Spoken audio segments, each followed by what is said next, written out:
Goodness gracious, Reba, get down. You're fat.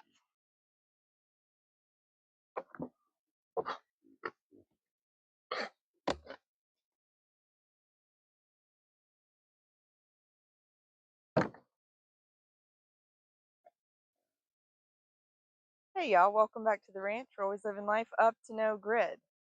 Today, we need to electrify this paddock so that we can train these yahoos how to respect hot wire the same way these yahoos do.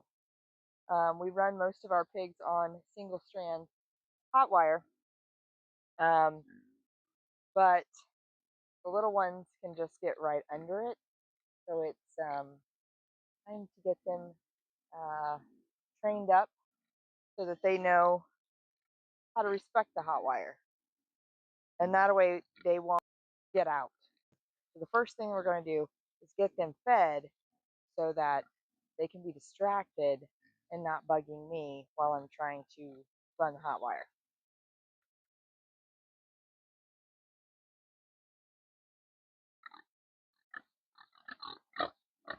Pro tip when feeding pigs and they want to meet you at the gate like this, figure out something to toss over to them so that they will back away.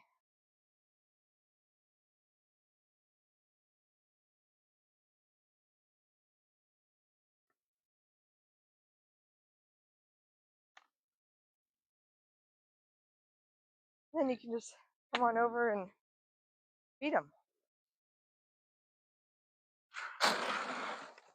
Don't delay though, because they're fast.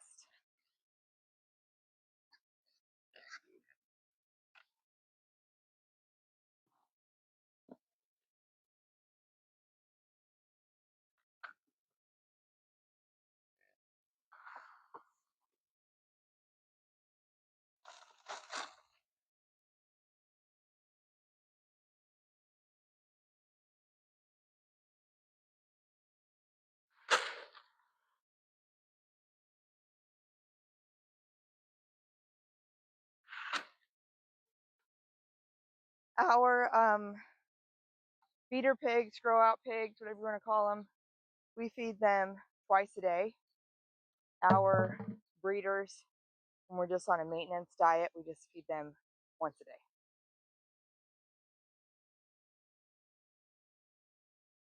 Now that I have everyone pleasantly distracted, I'll discuss exactly what we're doing here for just a second. These are regular pig panels. Some of our panels do not look just like this because we built them out of old package crates that we got from a package facility.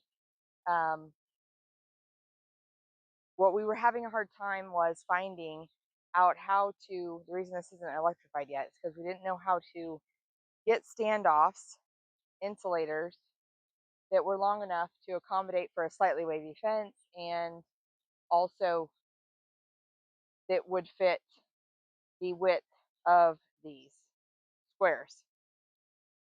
And the problem is the standard insulator is meant for a T-post, a chain link fence, and maybe even rebar. But you cannot slide the insulator over this piece of rebar when you've got the fencing tied to it. What I managed to find were these. And these just open as wide as you need them to, and then your wire can go through here. So what we'll be doing is sticking them probably about this area. You want them low enough that when they're rooting around that they can still see the wire. The wire that I use is this turbo wire, and I've got some off-brand turbo wire coming too because I'm not sure this is going to be enough for today's job or not, but I am hoping that it will be. Okay, I can already see that the toddlers, as we refer to them, are already running out of the good stuff of their feed. So I better get to work. You're going to be bumping me around in this whole process, I promise you. All right, let's do this. The insulators also have this cotter pin. So once you put it where you want it, you can just stick the cotter pin through and that keeps it from coming off. Easy peasy.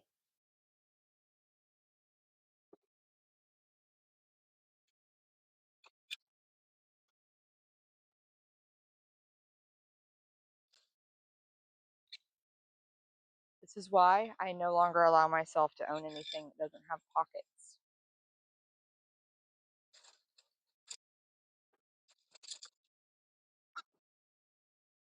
How far apart you space these is completely up to you, but I find that you don't have to put them very close together.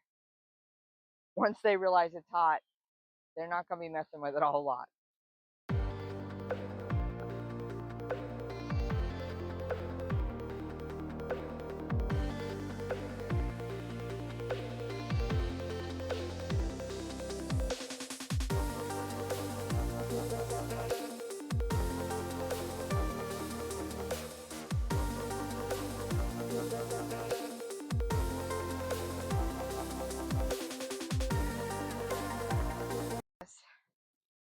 Maybe. Goodness gracious, you guys got this stuck.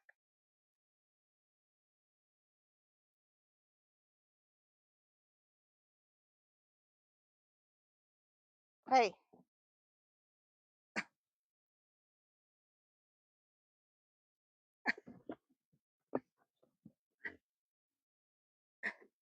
Reba. Goodness gracious, Reba, get down. You're fat.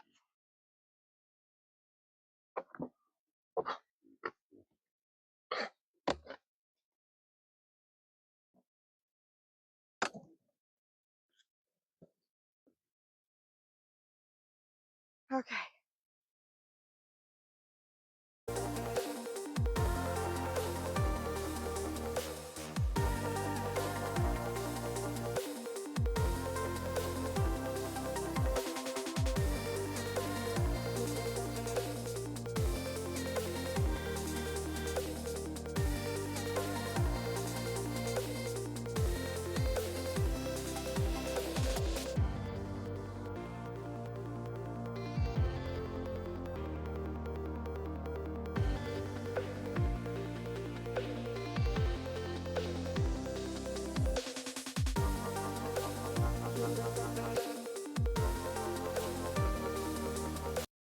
Here in the corners where I actually have a wooden telephone pole post, I'm going to be using the screw-in type insulator that will allow me to get it right good and into the corner without having to use two of the standoffs.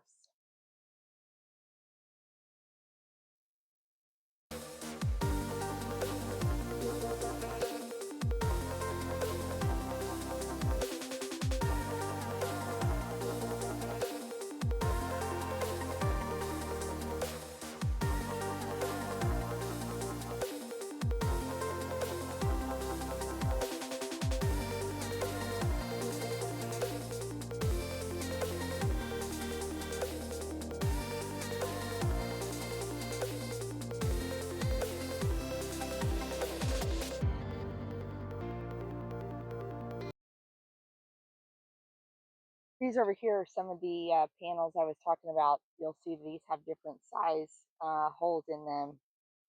So these ones are going to have to be baling wired through because the cotter pins won't be long enough. But the cool part is these are still wide enough to clip on there like that.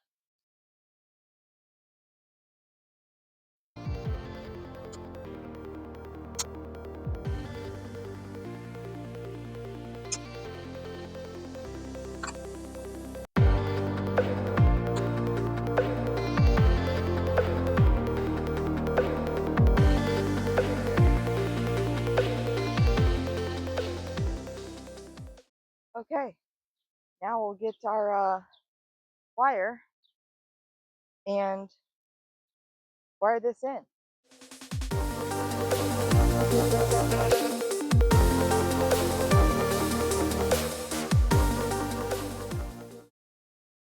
How you secure your electric wire is completely up to you. The good thing about this polywire style product is you can just tie it on like regular string. So I just made a regular knot there. That's not going to come off of there. It's totally secure. If you don't know anything about electric fencing, how this works is there are metal wires in here, and when you put electricity to it, it makes this whole thing give an electric shock, and it's not strong enough to hurt the animal. I mean, it does hurt, but I mean not severely injure them. It's just enough to scare them, and they don't want to be next to that anymore.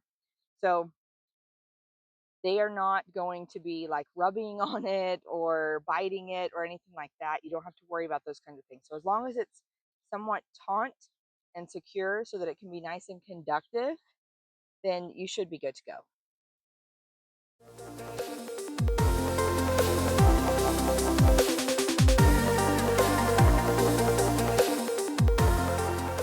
I don't have to tie around each one of these insulators. I just need to secure it. So I'm just going to do one loop around and hold pressure. So I wanted to show you guys a prime example here of why the standoffs need to be so far away from the fence.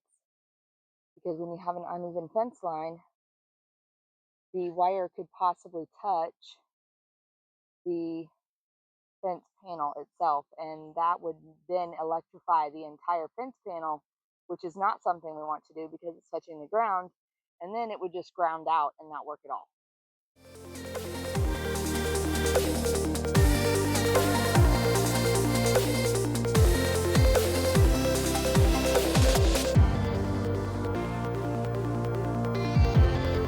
The piglets are done eating, I see. So interesting to get this finished. Time to go, go, go. Okay, we did in fact run out of wire, but like I said, I have some of this other poly wire. It's not nearly as conductive, but that's okay. It will work and at least keep them off that. If I don't get all of this electrified today, we'll just come over here and knock these standoffs insulators off like they did before. So I'll just simply tie this in a regular style knot here, just so that I can easily undo it later. Normally I would make that a little bit better, but because I know I want to come back and put the new wire on when it comes in on Saturday, I'm going to just loosely tie that. Onward and forward.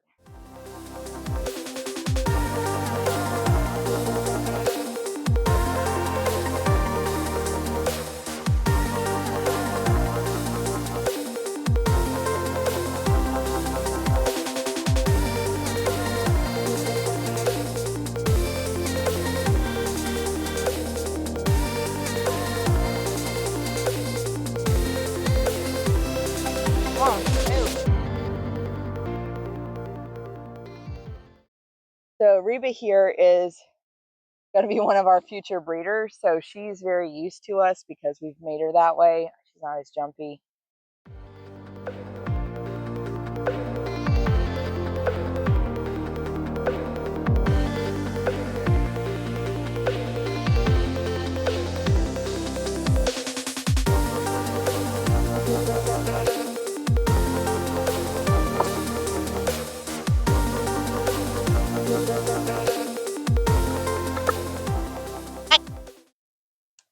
We're going to put in the size of rebar that the insulators do go on right here at the corner.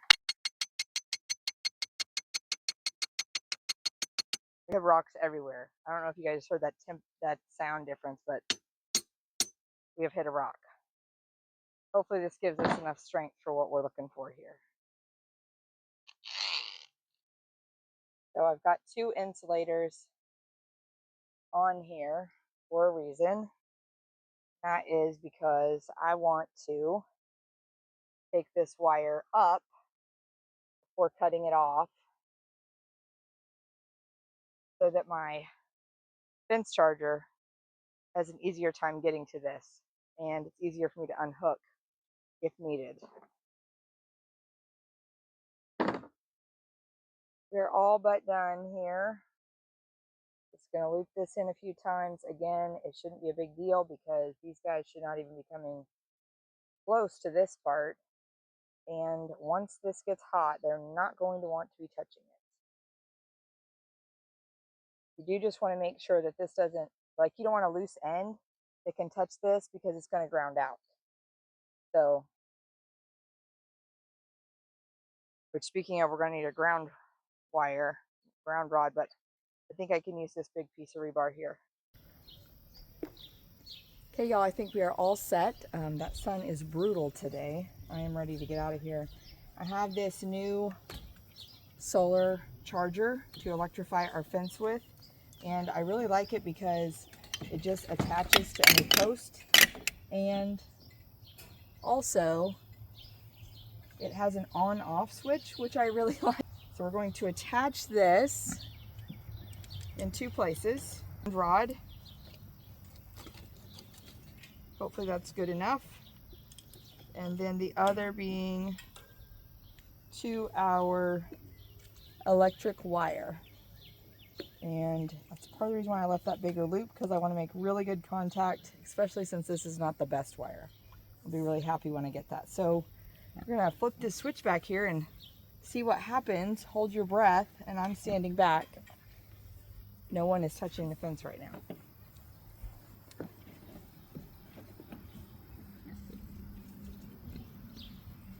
Okay, I see a light on. Usually you hear a ticking sound.